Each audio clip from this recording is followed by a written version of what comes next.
pour annoncer son arrivée en fanfare et tout à 8h33, Cédric Cizer. Bonjour Cédric. Bonjour, ça fout la trouille cette petite musique à chaque fois. C'est un peu TF1 générique, un peu comme ça. J'ai l'impression que je vais annoncer quelque chose d'incroyable alors que pas du tout, je vais juste dire des conneries, donc c'est ça qui est... Je sais pas pourquoi. C'est bien pour le teasing là. Mais bien sûr, mais c'est vrai que ça me fait bizarre quand même d'être avec vous cette semaine parce que j'ai l'impression d'être infidèle. Oh. Si, oui, parce que bon, heureusement tout le monde sait que Patrick et Cécile ne sont pas jaloux, ils font de l'échangisme. Ah bon? Mais de chroniqueurs. Que de l'échangisme de chroniqueurs. Ne vous inquiétez pas.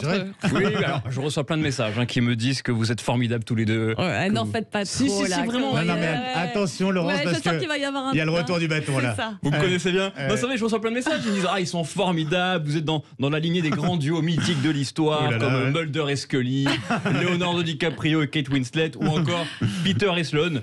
Vous chantez très bien, il paraît. D'accord. Et une auditrice très fidèle, mais très fidèle, elle. Surtout à Patrick Roger, est même devenue très fan de l'un d'entre vous. Je sais pas qui, je sais pas. Elle m'a laissé un message, écoutez. Bonjour, c'est Henriette du Mans. Eh ben alors, comme ça, il est en vacances, mon patoche, la galoche. Eh bien, qui va à la chasse perd sa place. Tant pis pour lui, j'ai trouvé la personne parfaite pour venir avec moi au club naturiste Les Boules à l'air. Je suis folle de toi, mon Benjamin. Je suis impatiente de porter ton si joli nom de famille, Henriette Baise. Ça sonne bien, non? Non, Henriette, c'est pas Baise, c'est Glaise. C'est Glaise, ça n'a rien à voir. Non, franchement, pas du tout. En tout cas, vous voyez. Benjamin? Pas encore. C'est une belle proposition. On va vous laisser une demi-heure pour réfléchir. Bon, en tout cas, allez, pour se mettre dans l'ambiance musique. Ah oui. On y est là, ça y est, on est très très loin de la France. Thomas Pesquet dans l'espace, épisode 2. Demain, le français repartira. Pardon, je vous interromps, mais on fera une édition spéciale, nous, demain, dans la matinale. On met Laurence effectivement dans le vaisseau et puis on l'envoie. Chez Henriette. Je serai en direct de Cap Canaveral, ça fera plaisir. Thomas Pesquet dans l'espace, épisode 2. Demain, le français repartira donc en direct de Sud Radio. Dans une capsule Crew Dragon, il va passer 6 mois dans la station spatiale internationale ISS. Ça veut dire aussi 6 mois sans voir sa femme. Donc 6 mois sans faire ce que vous savez. En même temps, pas besoin d'être cosmonaute pour être abstinent. J'ai un copain, il est pas du tout cosmonaute, il est chauffeur de bus, ça fait 6 mois qu'il n'a pas touché sa femme.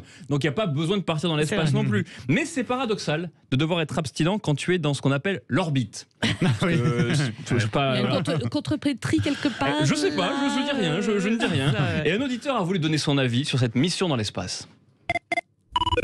Bonjour Cédric, je m'appelle Mich. Ça tombe bien parce que je suis boulanger, pâtissier et péripatéticien. Je sais pourquoi l'homme va dans l'espace. C'est pour transmettre le Covid aux extraterrestres. Comme ça, on leur vendra tous les vaccins AstraZeneca dont on veut plus. Et eux, ils s'en foutent des effets secondaires, les extraterrestres. Ils ont déjà 3 yeux et 8 bras.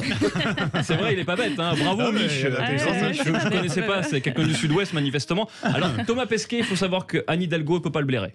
Ah non, elle peut pas le blairer, vous vous rendez compte, un voyage en navette spatiale, ça pollue, plus que toute une saison de F1, non, c'est même pas la peine. Elle a demandé à ce que la prochaine fois, elle utilise une navette électrique. Et ça va, c'est pas, il faut la charger seulement toutes les 10 minutes. Oui, c'est ça. Oui, il y a les forcément. bornes dans l'espace. Obligatoirement, il y en a, je suis sûr qu'il y a des stations de recharge. Franchement, sur l'autoroute du Soleil, il y a forcément des stations de recharge. Quand on prend l'autoroute, sur l'autoroute de la Lune, il y a obligatoirement des stations de recharge aussi. Alors, c'est vrai qu'on se demande tous, on se pose des questions pratiques. On se dit, mais qu'est-ce qu'ils vont manger? Vous en avez parlé hier. Qu'est-ce qu'ils vont manger les 4 astronautes là-haut pendant 6 mois? Et donc, vous avez expliqué ça, ils auront pour les grandes occasions de grands plats préparés par le grand chef Thierry Marx. Et ça, c'est scandaleux.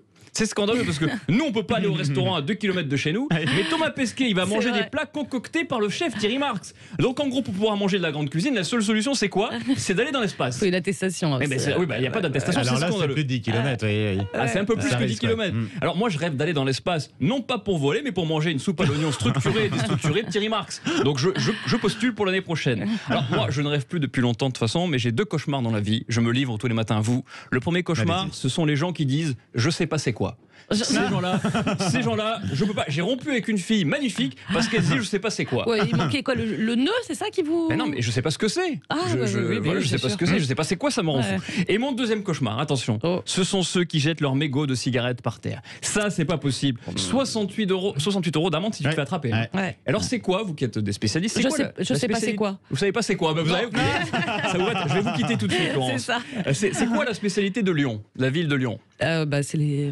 On sait que c'est pas le foot, ça c'est sûr et certain. Non, c'est pas le foot. Les bouchons. Les bouchons, c'est l'écologie. L'écologie, puisqu'il y a un maire écolo maintenant là-bas. Oui, et 23 bénévoles ont voulu nettoyer. Bouffe, là. Ah bah oui, je sais, c'est normal. Il est 8h38, c'est normal. Il y a 23 bénévoles qui ont voulu nettoyer la ville et qui ont ramassé 19 000 mégots en 2 heures. Vous vous rendez compte? Alors un écolo parisien a voulu en faire de même et nous raconte son expérience. Bonjour, je suis Jean-Christophe. Mais pour être encore plus éco-responsable, je vais raccourcir mon prénom en Jean. Oui. Pour utiliser moins d'encre quand on écrit mon prénom. Ça, c'est bien. Comme à Lyon, avec mes amis bénévoles, on s'est retrouvés samedi à Paris. Et bien en 2 heures, on a ramassé 19 000 trottinettes. Ah bah oui, il y a des trottinettes, il y en a partout. Il y en a 50 000 à Paris, ceux qui ne connaissent pas. Faites attention. Alors, c'est quoi cette manie de jeter son mégot par terre? Moi, je comprends pas. Alors, pour empêcher les gens de jeter leurs cigarettes, c'est pas 68 € qu'il faudrait faire. Il faut un truc plus dissuasif. Par exemple, je propose que chaque personne qui jette un mégot par terre joue un match de tennis contre Benoît Paire. Je peux vous dire qu'en général, tu en sors avec minimum 2 raquettes dans la gueule et une balle dans chaque narine. Je veux dire, ça te calme et plus personne ne jettera de mégots. Benoît Paire, si tu nous regardes, je sais que tu as le temps en ce moment. Alors, en 2020, le marché des piscines a augmenté de 27,5%. Vous vous rendez compte? J'ai des amis en province, leur piscine elle est plus grande que mon appartement. Dans leur piscine, tu peux faire 12 studios parisiens. Alors, une auditrice a voulu nous parler de son expérience. Bonjour Cédric, je suis Delphine, j'habite dans la plus belle région du monde, la Normandie. J'ai tanné longtemps mon mari avant qu'on construise notre magnifique piscine. Malheureusement, entre la pluie, la neige et le Mistral, on n'a pas pu encore se baigner. Mais bon, ça fait que 3 ans qu'on l'a cette piscine. Oui, c'est vrai que ceux qui sont en Normandie, le Mistral en Normandie, c'est pas mal. Tout change, vous savez, dans le monde. C'est le climat, vous savez, tout change. Alors, la piscine, c'est comme les enfants, c'est super, mais chez les autres. Voilà. Quand t'as une piscine, faut faire la vidange, faut nettoyer le filtre, faut changer le joint de culasse, mais attention. Si t'achètes le robot, il fait tout à ta place. Sauf que le robot, il faut faire la vidange, faut nettoyer le filtre, il faut changer le joint de culasse. Et une piscine, ça coûte en moyenne 115 000 €. 15 000 € la piscine et 100 000 € de frais de réparation. Je sais que Laurence, vous qui avez une piscine. Non, ça c'est ça, ouais. Non, pas du tout. Pas du tout. Non, bon, je vous invite chez moi en tout cas. J'ai un super bassin où on pourra se baigner tous les deux. Bah ça alors. C'est ma baignoire. Oui, d'accord. Non, vous voulez plus. Alors, je cite l'horoscope quand même de Laurence ce matin. Allez-y. Alors, réussite, des événements inattendus peuvent transformer vos relations avec certains collègues. Alors, on se demandait quel collègue. Je suis Cédric. Je suis là. Écoutez, je vous attends juste après à 10h. Je serai dans la piscine à 10h, effectivement. Bon, allez, pour finir. En attendant de se baigner tous les deux, Jean Castex a voulu forcément réagir au départ de Thomas Pesquet dans l'espace. Et il n'y a que 3 nationalités concernées quand même. Il y a 2 Américains, un Japonais, un Français. Alors bien sûr, il est fier. C'est pas Cap Canaveral, c'est Cap Matignon. À vous, Jean Castex.